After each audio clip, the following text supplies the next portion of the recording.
Yes, yes, yes. What is up? What is up? MCR family.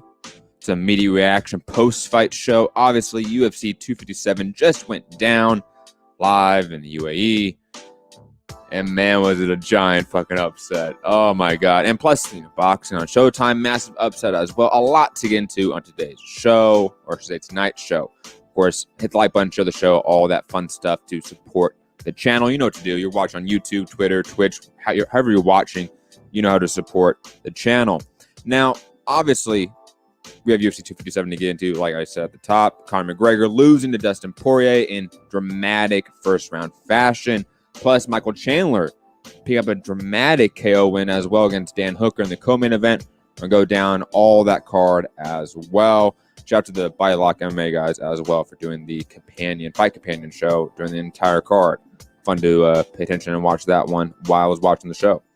And obviously, we're going to break down the Showtime PBC card with Angelo Leo losing to Stephen Fulton in dramatic fashion as well. And a fight of the year contender, in my opinion. Of course, like I said, like button, share the show, subscribe, patreon.com/trending now network. And I'm Matthew Hunter. Let's get into it.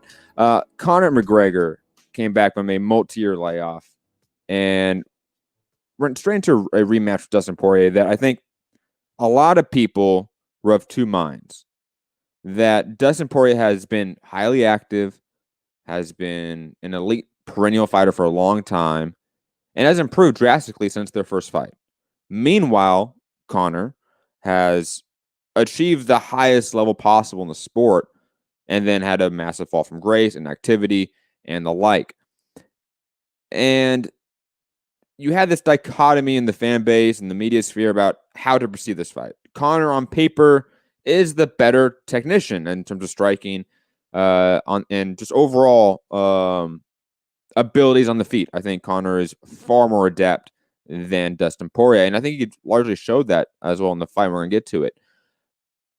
And I think people either judged it just on paper without the X factors involved, and then you have people that judged it with the X factors as the sort of the primary factor in how they sort of perceived this matchup. And that's why they picked Dustin Poirier. He was more active. He's been at the top for a lot longer, while Conor's been off. He's been losing fights, hasn't been active, has out of the cage issues. He's not really in it, while Dustin has been and has improved. Therefore, we're going to pick him. Even though on paper, he still isn't better than Conor. And from what we can tell, that may be true. Conor was, at least in the first, 2.5 minutes, give or take. I'd say 3 minutes, 4 minutes. Conor was winning. Like, Conor won the first round predominantly. And then there was, the few low calf kicks in the first round, but I didn't make of it, and I didn't think most people make that much of it, except for maybe DC and a few other people. And then Dustin found a little more success with the low calf kick. But again, Conor was finding a lot of success in the second round as well until the abrupt stoppage. It seemed like one final low calf kick finished the deal for Conor, and then he was immobile. And then Dustin realized he was immobile and jumped on the opportunity, unleashed a barrage of punches, and took him out of there. Like, Dustin's a heavy-handed hitter in his own right. He just cannot fight Conor at distance in the middle of the cage when Conor has his mobility. He didn't have his mobility anymore. Whether that is purely due to Dustin Poirier's low calf kicks, whether that has to do with the fact that Conor McGregor has had a 2-year layoff, which he claims or sort of alludes to why he lost. I don't know. I think regardless, what we saw is that Dustin Poirier did improve in some ways, but Conor McGregor, with more activity, can still be a valuable high-level fighter in this division. Because, again, he was kind of piecing up Dustin Poirier for a round and a half. I'm curious what the chat is. I didn't open it. Hold on, let me open it up right now. Shout out to everyone. Team Batman Boxing, or Alexander. Everyone on Twitter, too. Somebody saying Conor forgot how to check leg kicks. But he also just, keeps his stance highly, highly on the front foot. Oh, I know who that is. What up, man? How you doing? I hate how Periscope names are always different than the Twitter names, but digressing. This this this outcome was one that I don't know if they were to rematch and have a trilogy fight at the end of the year, it looks the same. I don't know if Conor McGregor loses in this fashion. I'll be honest, I'm really intrigued about a trilogy fight between the two of them. I'm intrigued about the idea of Conor having a tune-up, let's say, before the summertime, and they have a trilogy fight at the end of the year. That, to me, makes a lot of sense. I think Conor needs that to some extent. But he also has to deal with these sort of technical flaws that have been an issue that have sort of followed him throughout his career. He's had an issue checking leg kicks for a very long time. This is a new thing, of course, right? And Dustin Poirier has really added leg kicks to his arsenal in ways where when they first fought, that wasn't an aspect to his striking arsenal at all. Dustin Poirier wasn't a guy that threw a lot of leg kicks. I am curious also, before we jump to the undercard as well, everyone's time trying to either buy this or stream it. I'm very curious, you guys in the chat. Let me know how difficult it was. I know ESPN for me shut down, so I had to watch it by some other means, allegedly. And I will say this, Dana White did not catch any of the streamers, that's for damn sure. But clearly this was a big event. Clearly this seems to be trending across multiple spectrums of sort of fan bases and pop culture. So this seems to be trending in the high sort of pay-per-view margin. I'm assuming this is going to break 1 million pay-per-view buys, probably over what, 1.5 pay-per-view buys, 1 million pay-per-view buys, if I have to guess. Someone saying this is fake. Conor won. Oh man, I picked Conor to win. I thought Conor was going to win, and to be honest, I still feel slightly vindicated in that pick because Conor was piecing up Dustin when it was a purely boxing affair.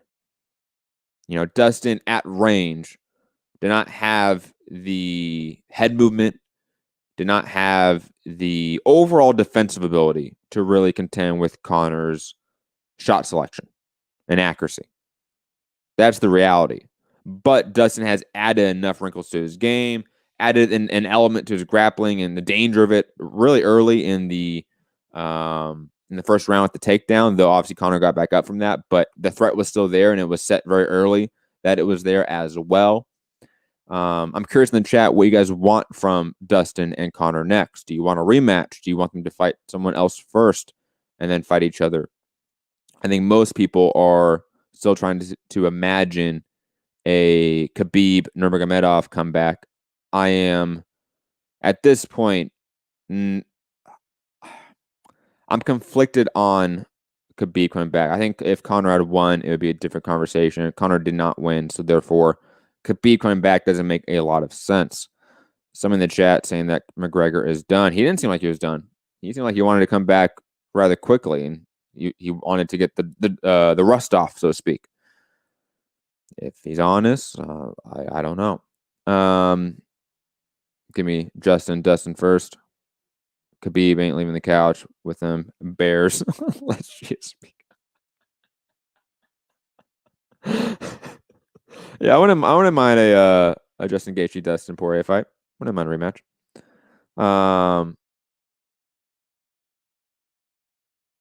McGregor lost the love. He wants half of the game, sadly. Lacks the hunger he had 3 or 4 years ago. He may have lacked the hunger he had 3 or 4 years ago when he wasn't a champion, of course, but he still is a quality fighter.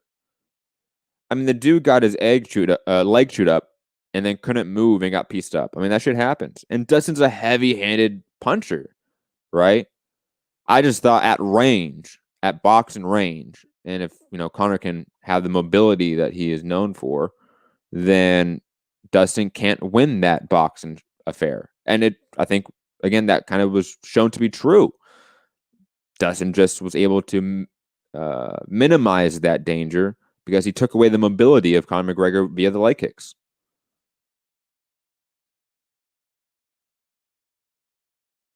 Jay Prod J in the chat saying good co and main events. Damn, I am paying for this. I just didn't pay. I was actually gonna pay for it because I was gonna do a live fight chat, but I couldn't pay for it because ESPN was down. Really unfortunate. So I had to watch it via other means, allegedly. Let's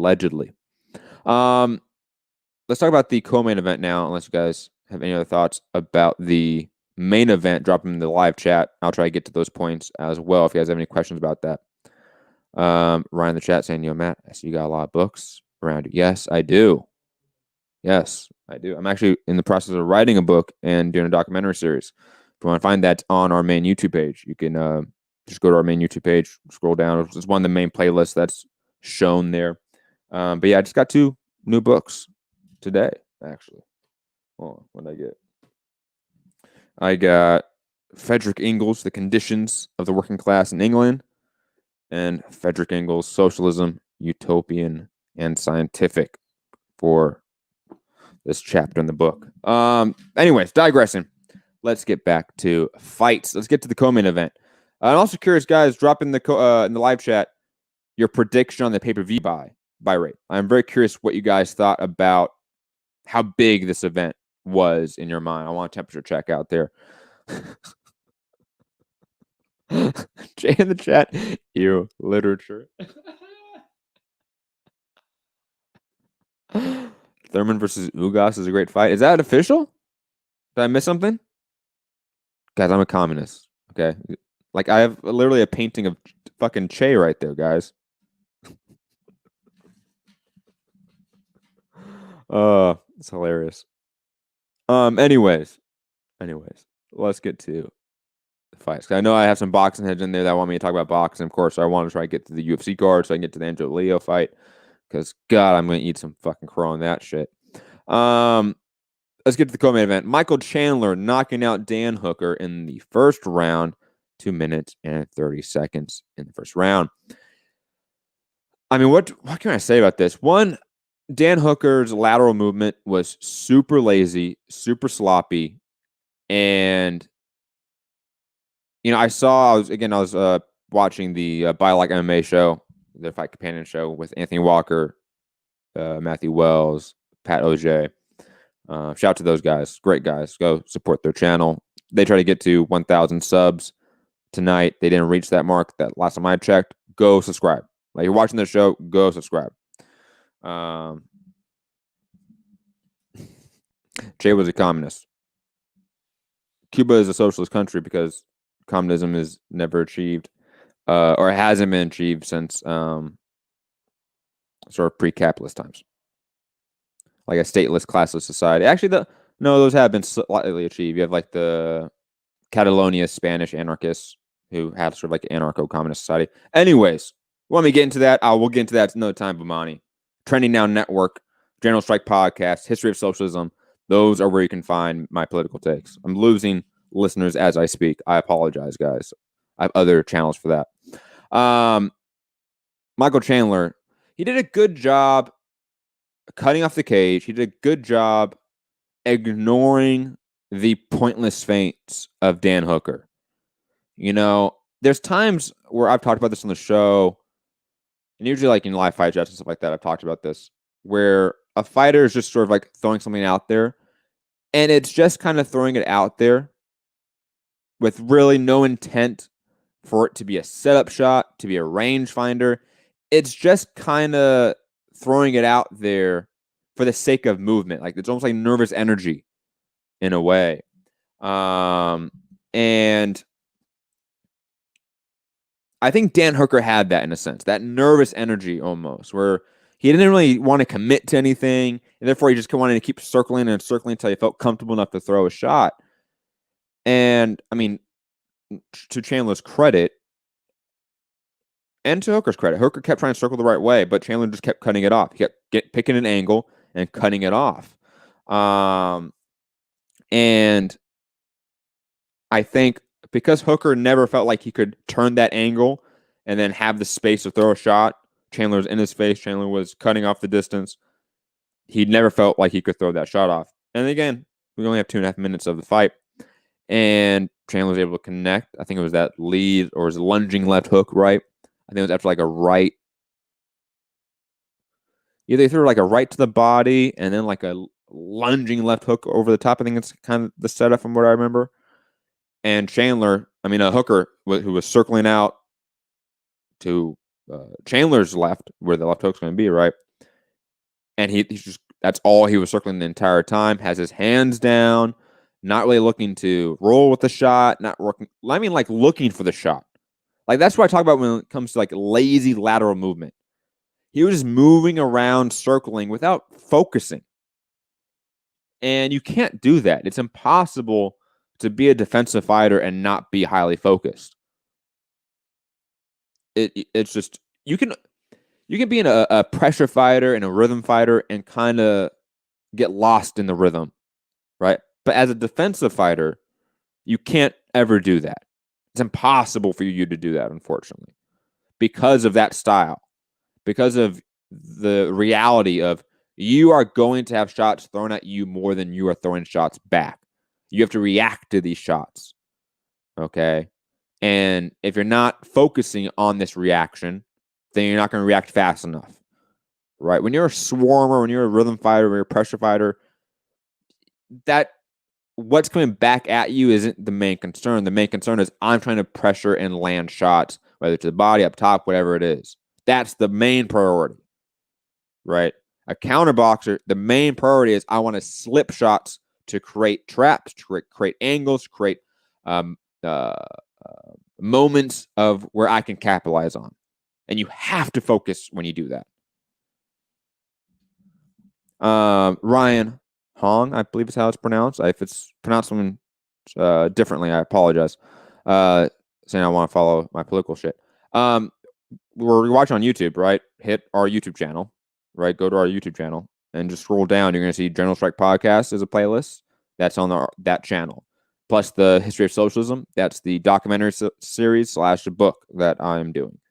And I hope you enjoy it. Yes, you can find it on our main YouTube channel. And I believe it is in the description, but it may not be. If it's not in the main description, then you can just go to our main YouTube channel and it's right there. It's even our featured video section at the very, very top, that first playlist.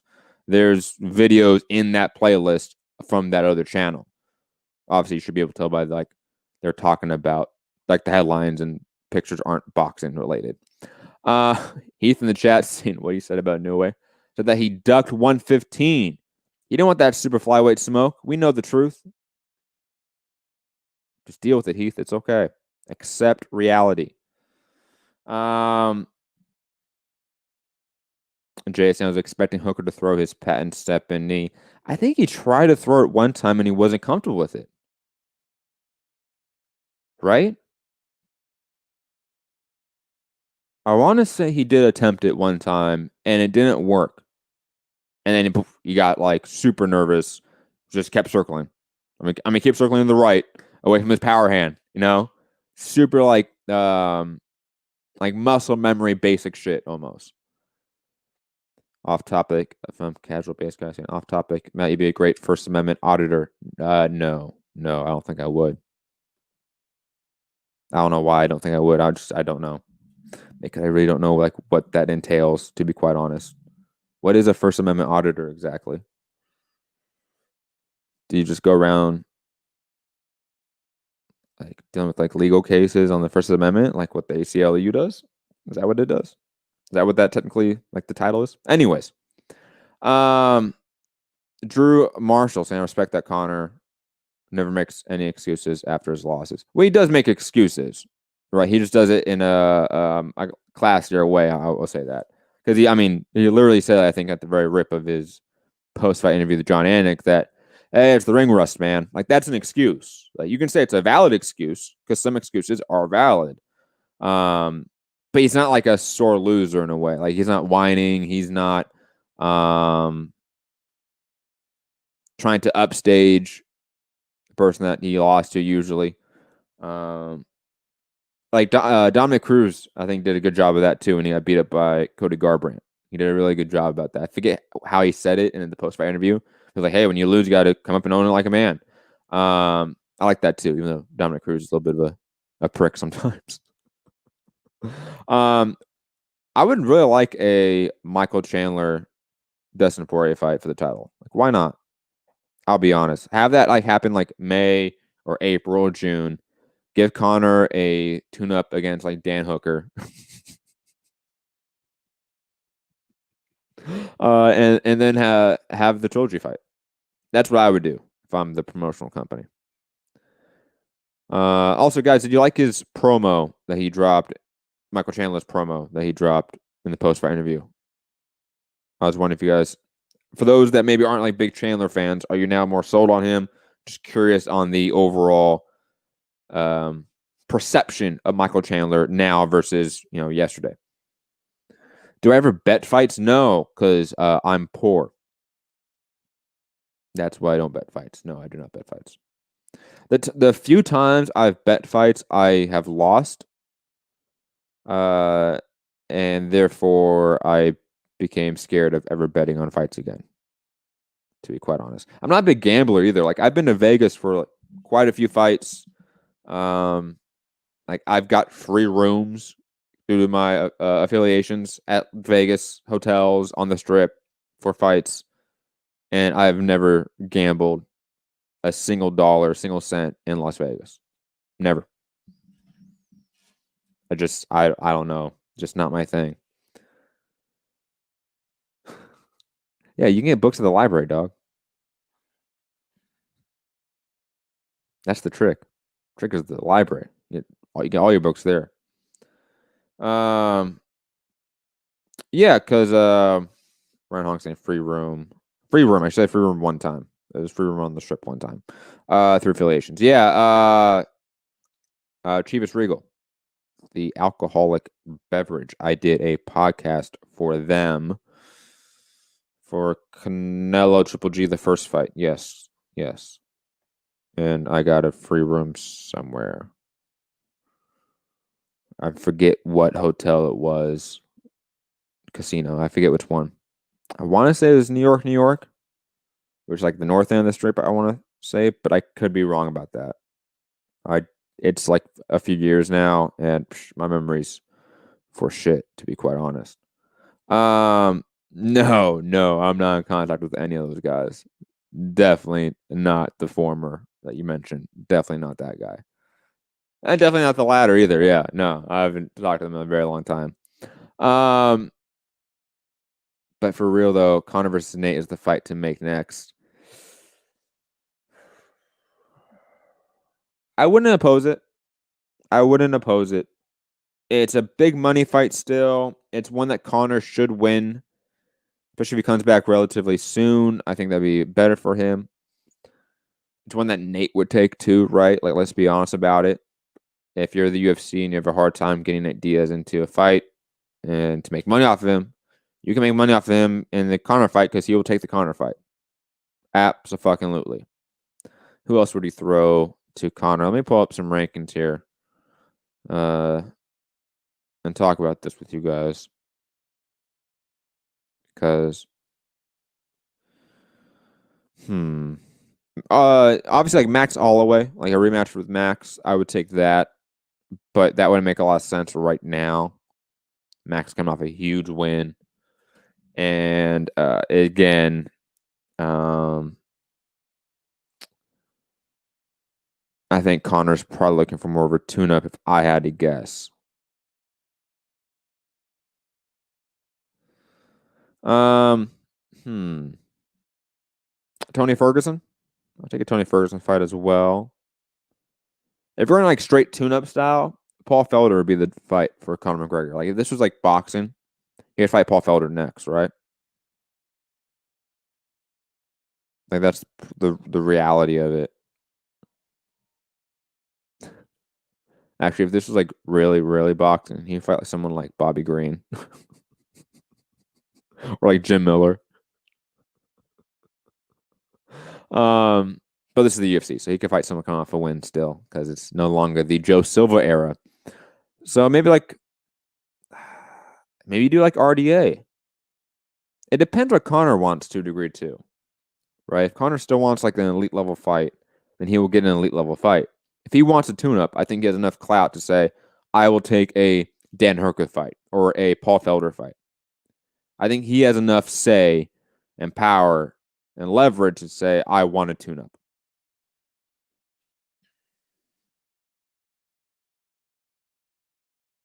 So D Wade, aka one of the top 10 shooting guards in NBA history, saying Tony versus Conor. Yes, I think I just mentioned that. Yeah, I would take that fight, absolutely.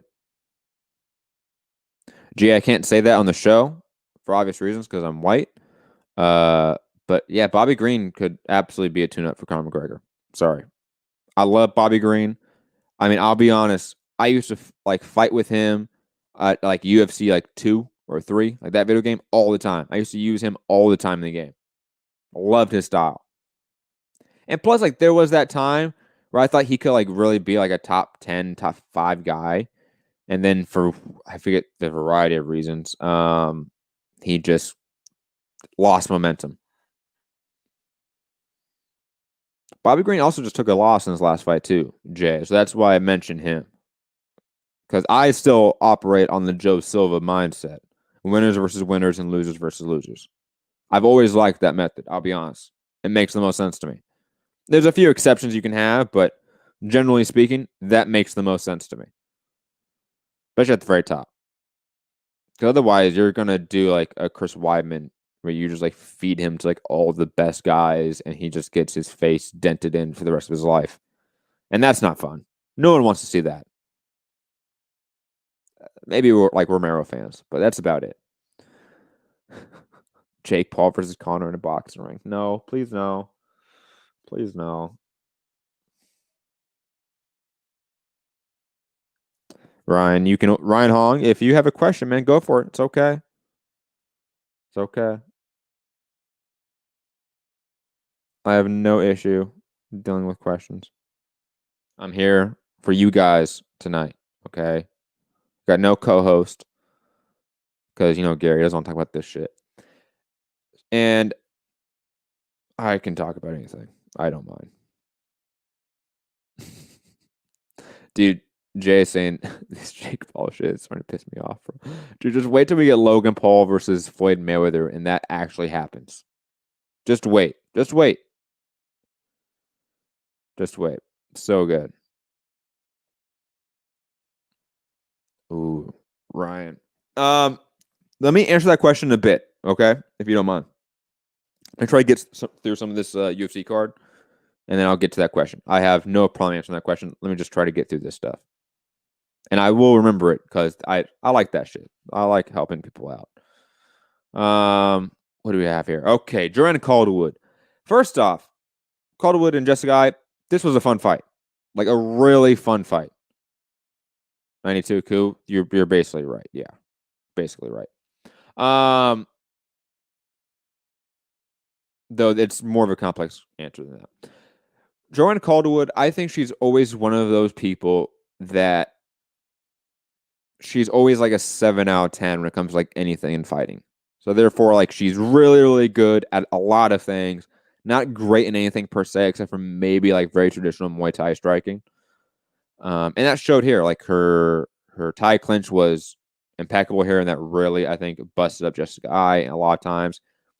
And plus, I think at this point in time, she's maximized her skill set to what it can be and the style and the flow of it.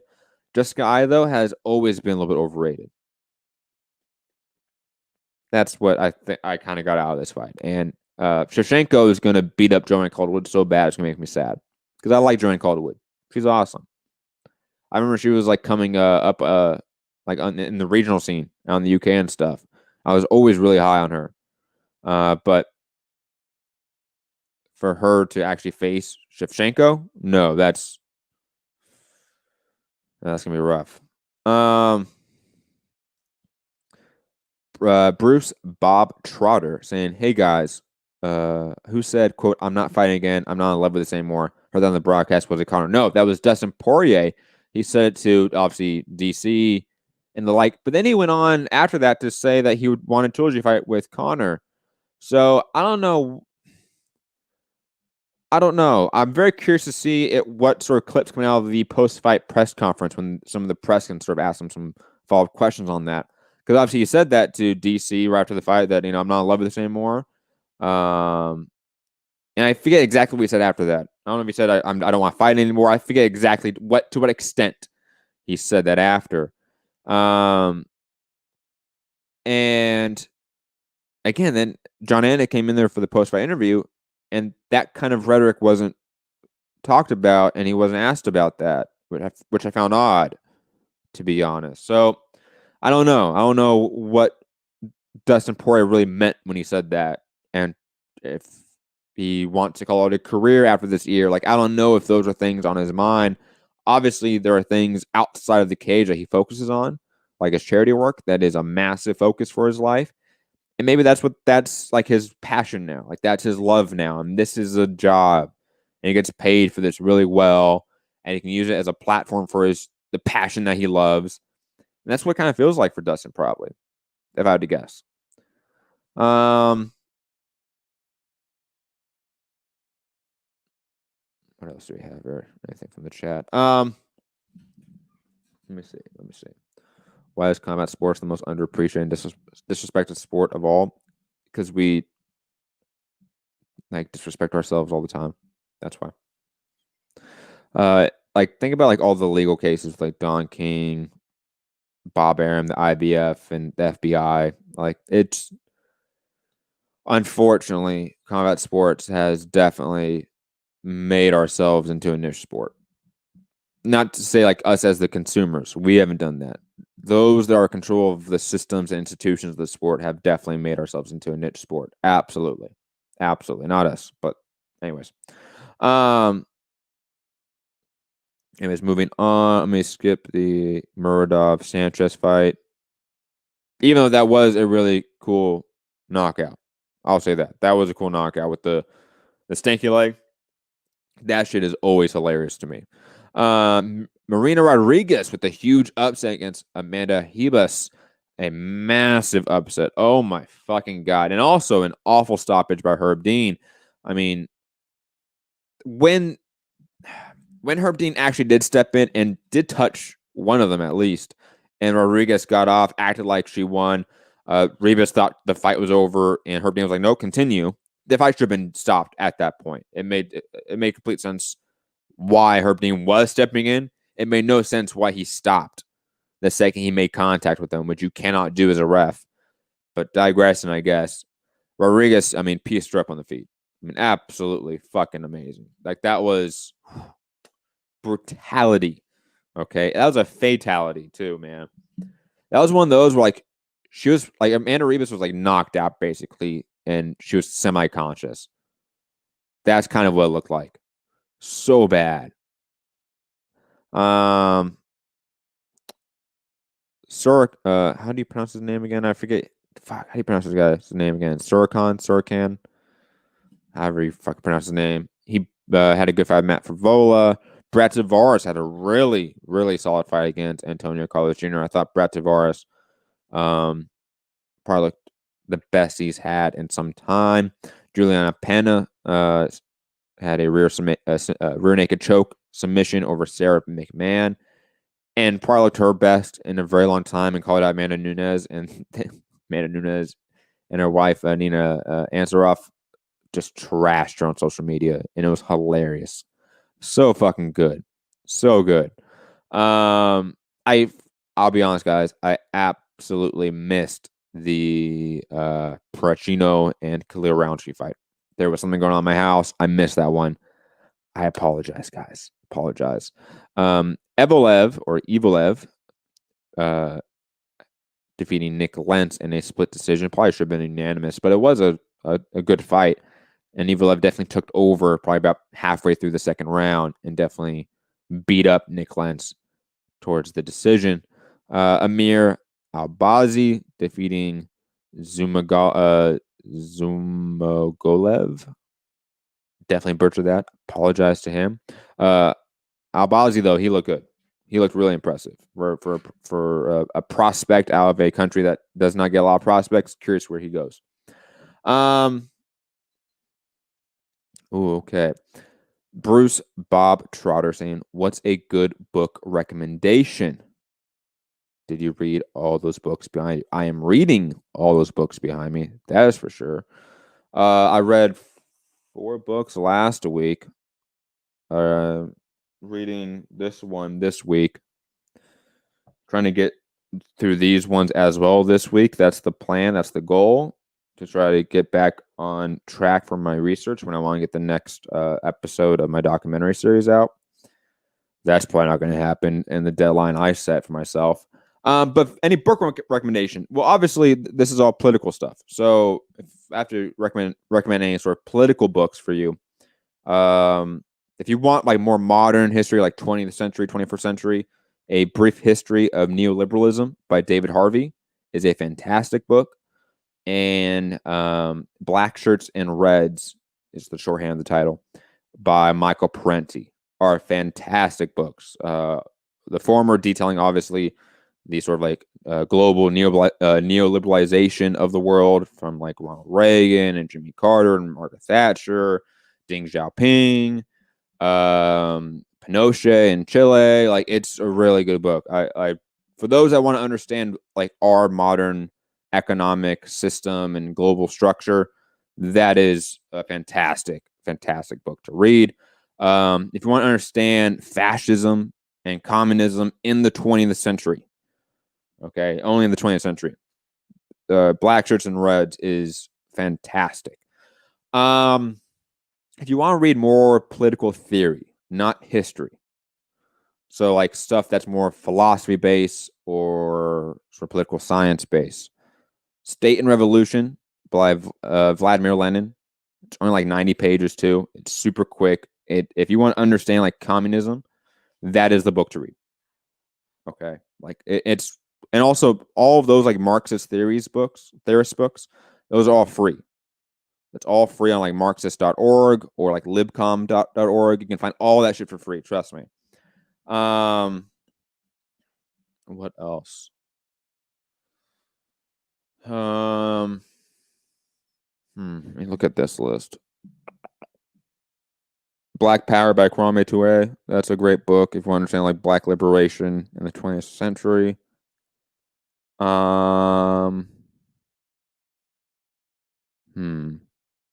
That's the start. There's a lot of other stuff I would recommend, but it's stuff that I would recommend after you read some of that foundational stuff. And I think that's a good time to answer that question that Ryan had, which was like, let me get to that question exactly, Ryan, because I want to be respectful. For someone who doesn't know much about politics, what should I learn first? Parties, history, etc. What? By parties, I'm assuming you mean political parties. Political parties are a very modern invention, at least in the sense of like the U.S. structure. Like, the Republican Party is only about 170 years old, give or take. The Democratic Party is much older. I think that was around since the beginning, but or the beginning of when political parties came about, which I believe was in either the James Madison and Thomas Jefferson administration. That's when parties were kind of created. And those are all extensions of politics, right? Politics meaning the worldview you have on how structures of governance, economics, and society should be, okay? And that is predominantly, you need to start with history and philosophy, right? So, and like, don't read, like, obviously, like, I'm a socialist communist, right? Like, I'm a leftist, right? But like, I recommend reading stuff that isn't socialist and communist because there's stuff that predates us, right? So like, read Machiavelli, read like Thomas Hobbes, read like Marcus Aquinas, right? Like, there's like definitely like political philosophers you can read that are intriguing, that add something to your overall landscape of understanding. I would always just recommend that you read that with a very, very critical lens, and obviously understand the historical context of when these documents were written. That's also very important. Especially like Thomas Hobbes, like Leviathan. Like, you have to understand what came out of the 30 Years' War in Europe to understand that document and that political philosophy based around it. And also, like, you have to understand this, that all these things are in motion at the same time, right? Like, think about any like piece in history, like a window, a slice of history, right? whether it be a year, a decade, an era, whatever you like, how you want to time it, right? You can custom order it, right? Whatever. But you have to look at that through a multi-tier lens, whether it be through history, art, music, economics, politics, religion. You have to look through the entire sort of fluidity of history in that moment, because those are all interconnected in some fashion. Society is a very complex weave of systems and institutions and social norms. Matt, please fight talk. I'm sorry, Jay. I'm sorry. But yes, Ryan, if you want to hit me up on social media, hit me up there. Also, links below in the description. I have no problem helping you out if you have any more information. Jay, I know you had a question about upsets. Where was that? True or false, Matt? It was one of the biggest upsets in the last 5 years. What was this?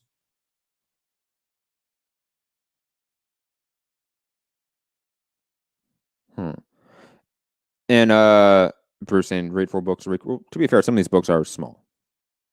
Like look at this. Like, this is not that big. You know what I mean?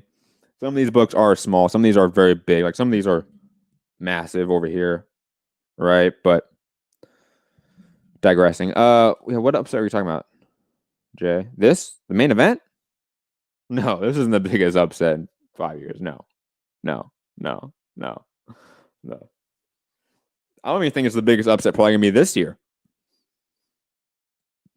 I mean, I don't know what the betting odds were off the top of my head, but I knew a lot of people that were picking Dustin.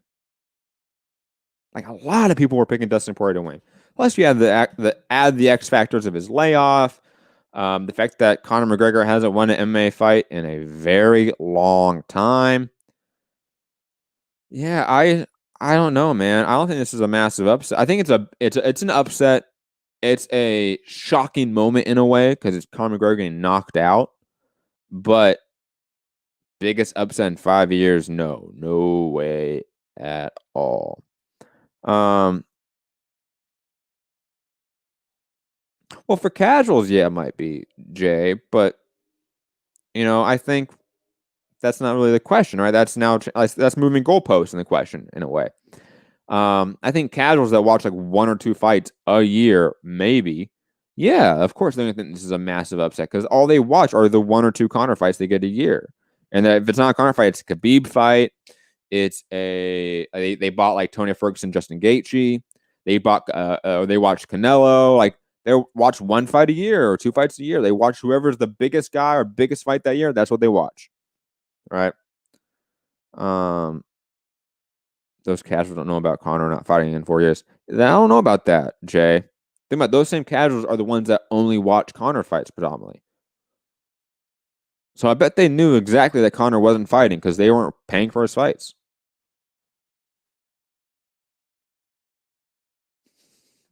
They don't know about Poirier fighting nonstop killers. No, they don't. But they also don't like determine MMA legacy, right? And like MMA history. So when we go like, we're talking about a 5-year window, right? We're not talking about casuals. We're talking about us, like MMA fans, MMA community. Like, that's what we're talking about here. Like, you have to get like with the inside baseball crew and community when you talk about this shit. They don't know about red panties.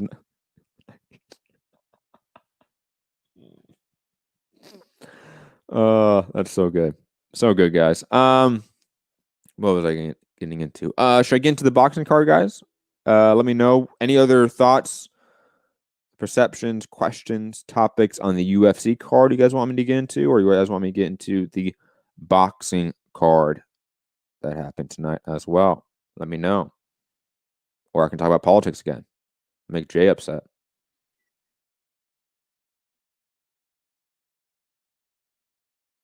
Ooh. Probably going to Chandler versus Justin Gaethje and Poirier versus Charles Oliveira. I don't know.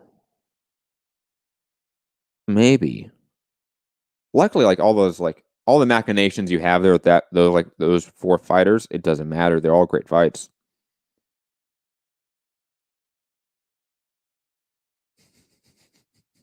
'92. Come on, man. Oh yeah, I forgot boxing was on tonight. Man, you missed a great fight too. Missed a really good fight. Andrew Leo, Stephen Fulton, they threw fucking down, man, for 12 rounds. Wow. I got some to talk about now. Andrew Leo lost the WBO title to Stephen Fulton. And I mean, there's no other way to put it. Stephen Fulton made me a believer tonight.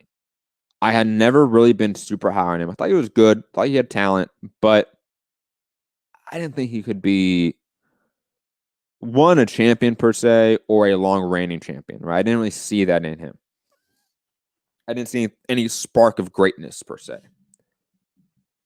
And then he decided to fight in Andrew Leo's fight and beat him the fuck up at it. Fulton was throwing 120 punches around, I feel like, on average. Like, that is insane. The amount of, I forget what exactly the number was. I want to say it was around 40 punches around is Fulton's overall career average, which is below the divisional average. I think Al Bernstein said this on the telecast. And he had numerous rounds over 100 punches around. And he also had numerous rounds where he threw over 120 punches around. Fulton went fucking off. Okay? He beat Andrew Leo up. Like, there's no other way to think about it. And it's not that like Andrew Leo didn't have success and it was like he got washed. That's not true. This is a really competitive fight. He had a lot of good shots as well, but Fulton controlled it. And I felt like he controlled most of the fight to the point where, like, you could give Leo some rounds, but it doesn't feel like he's even winning those rounds. It was a really, it was the closest to being a dominant fight you can get with it still being a fight of the year contender. It's very odd, the dynamic of this matchup and the aesthetics of it. Jay mentioning Fulton's gas tank. Yeah. Like, how could we have guessed that Fulton had that gas tank? There's no way you could have guessed that. That guy just went off. Okay. Unbelievable. Unbelievable. His inside work, his body work, his jab. And you know what? Like, he is such a great defensive fighter already that we didn't even see that on this fight. Not once. There was not a single moment where he kind of went on the back foot. Jay, you might hate me on this. I think the 119 scorecard isn't the worst thing in the world. Maybe I didn't score the fight per se. I'll have that disclaimer out there, but I didn't scoff at that. It felt like Fulton controlled almost every round. Okay, even though they were hyper competitive and Andrew Leo was fighting back as best he could, he didn't control the shit, man. He didn't. He didn't control the fight. He didn't control the pace. He didn't control the range. Fulton was in control, and Leo was trying to grasp for air as he's being sucked in by quicksand, and he's never experienced that in his life because he's usually the fucking quicksand. No, you probably give Leo, what, 2 or 3 rounds? Right? Like, but it's close. Like, that's why I don't have it. I'm not too concerned about that scorecard. I'm just not. You know, because again, I gave Leo off the top of my head, just like looking at the fight, maybe 2 or 3 rounds. Maybe. So I think it's well deserved how dominant this performance was. And hell, give me fucking Stephen Fulton versus Brandon Figueroa, because that shit will be insane. And then I can fucking see Gary get all upset having his 2 fighters fight each other and have to like deal with that. Jay, the man had COVID-19 and does this.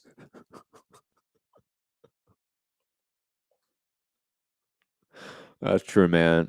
Stephen Fulton's a fucking legend, man. He's on that Shakur Stevenson bracket for me now. In terms of that style, the way they can apply really smart pressure, he's on that bracket for me. 100%. And I mean, he's far more established and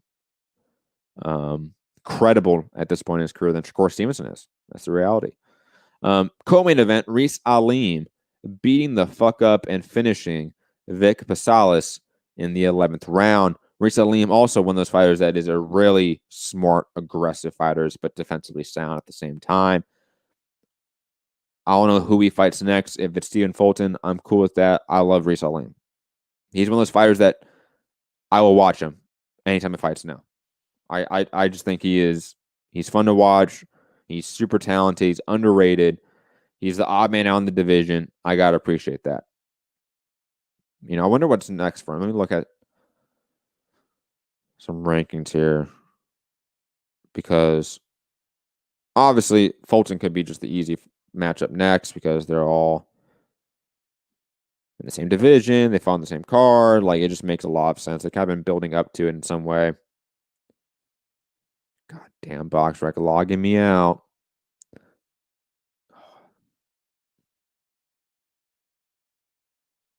Scott Brown saying Mick Collin versus Fulton. No, man. No. Michael Collin would get his ass whooped if he fights Fulton. It would be so bad. So bad. I don't want that at all. I don't want that at all. That'd be just, no, thank you.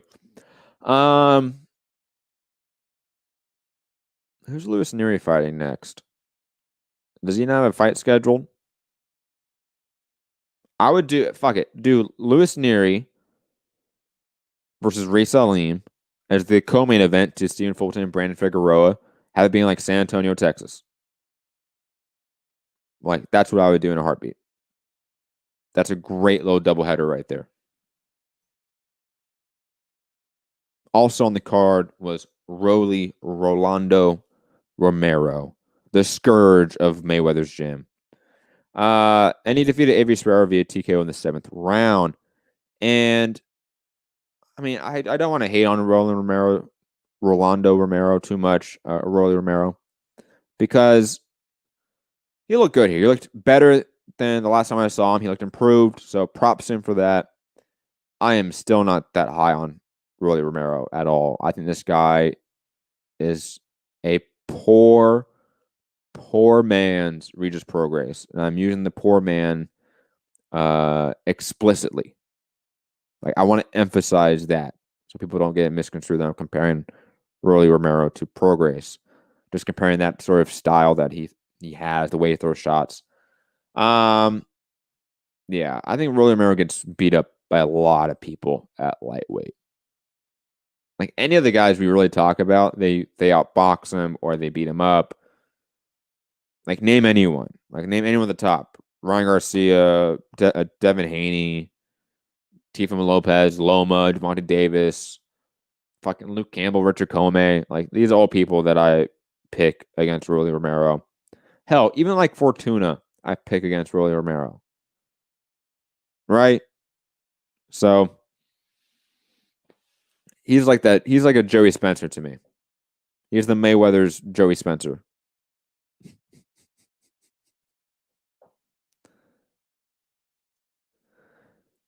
Jay in the chat saying Rolly just doesn't have it, whatever it is in boxing that makes a fighter that looks like he has it, and it shows a fighter doesn't have it. He doesn't have it. No, you're absolutely right. You're absolutely right. Wait, I have for a long time tried to like describe that dynamic because there's a lot of fighters that are good, but they don't have it, as you say, right? Lawrence Okolie is the name that I often sort of use as the example for this dynamic. The fighter that does the technical things right, but you look at him fight and you just go, something's off. The lack of fluidity, the rigidness, the almost uncomfortable nature that they seem to have when they're fighting. It's not natural for them. They're not natural fighters. And I try to not use that often because there are certain fighters that are not natural fighters that can get over that sort of mental hump or physical hump, per se, depending on what it is, and actually maximize their athletic gifts, right? Most of the time, they're athletes, but they're not fighters, right? That's usually the dynamic that they have. That they're extremely talented athletes, but man, they don't like getting punched, or like when they throw shots, it just like the mechanics of their shoulders and elbows just doesn't look right. Some fighters can get over that. Not all of them. And if I have to guess, and it's purely a guess, I don't have like empirical data in front of me, obviously, I would say that most don't get over that mental or physical hump of not being a natural fighter. And Rolly kind of fits that to me. I think that's a really good way to put it.